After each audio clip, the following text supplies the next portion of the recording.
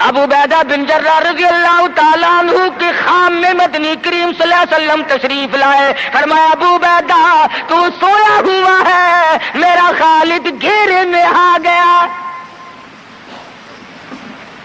گھبرا کے اٹھے, شور مچایا, لوگوں جلدی کرو پہنچو, خالد گھیرے میں ہے. حضرت خالد کی بیوی ام تمیم سنتی ہے, کہنے لگی نہیں مجھے یقین نہیں آتا, میرا خالد گھیرے میں آنے والا نہیں, آ ہی نہیں سکتا. گھر میں کھڑی ہو کر چاروں طرف نظر مارتی ہے, دیکھتی کیا ہے, وہ ٹوپی جس میں امام الانبیاء محبوب کبریا حضرت محمد مصطفیٰ صلی اللہ تعالی علیہ وسلم کے منہ مبارک رکھے ہوئے تھے, وہ بھول آئے. ام تمیم کہتی ہے خالد تو ضرور گھیرے میں آ گیا, تیری ٹوپی یہاں رہ گئی.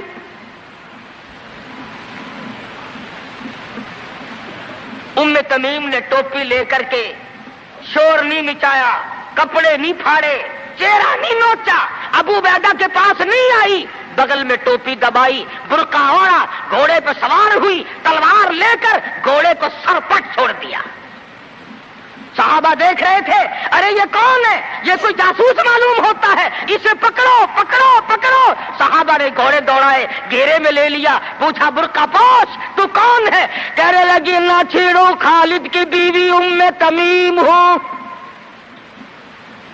تو کہاں چلی ہے, کہنے لگی میرا خالد گھیرے میں آ گیا, ٹوپی گھر پہ بھول گیا, وہ پہنچانے چلی ہوں, ہمیں دے دے ہم پہنچا دیں گے, تو عورت ذات ہے. کہنے لگی خالد کی جو قدر میں جانوں تم نہیں جانتے, جان کے دوں گی مگر ٹوپی کسی کو نہ دوں گی.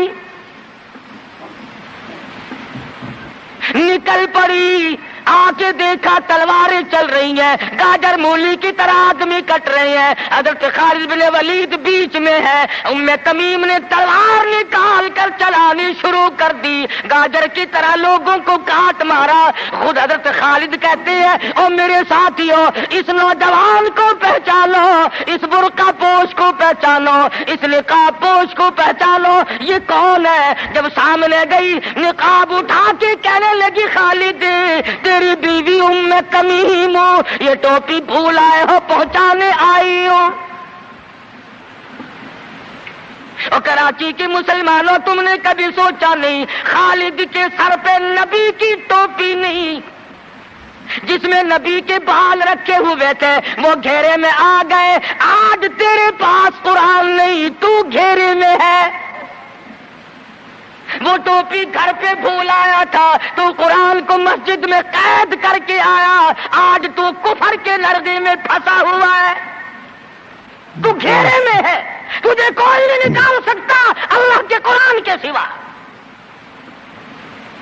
تم کتنی عسکری طاقت بڑھاؤ, تم تعداد بڑھا لو, تم چھوٹے بڑے زور لگاؤ, کتنی تم کوشش کرو, خدا کی قسم جب تک تم اللہ کا قرآن لے کر کے نہیں بیٹھتے اس وقت تک تمہارا گھیرا نہیں ٹوٹ سکتا. تم نے اللہ کے قرآن کو مسجد میں قید کر دیا.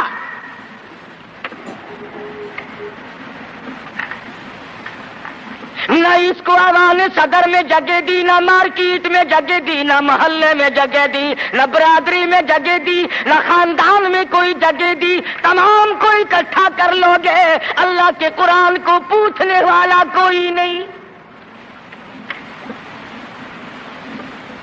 کون پوچھے؟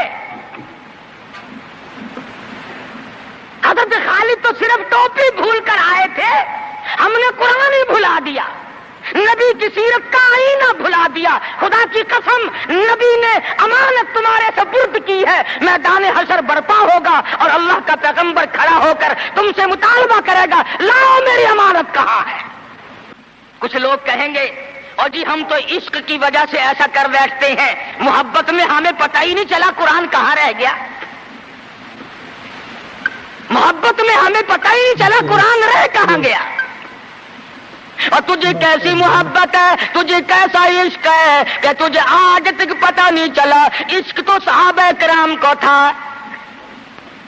مدینہ منورہ ہے، اللہ پاک ہر مسلمان کو مدینہ پاک کی زیارت نصیب فرمائے۔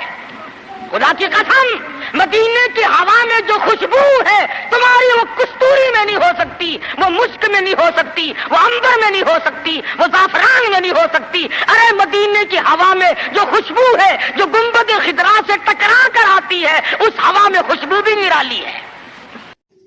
السلام علیکم دوستو، تو یہ تھا قاری صاحب کا بیان اچھا لگا ہو دوستو تو ہماری ویڈیو کو لائک اور چینل کو سبسکرائب ضرور کریں۔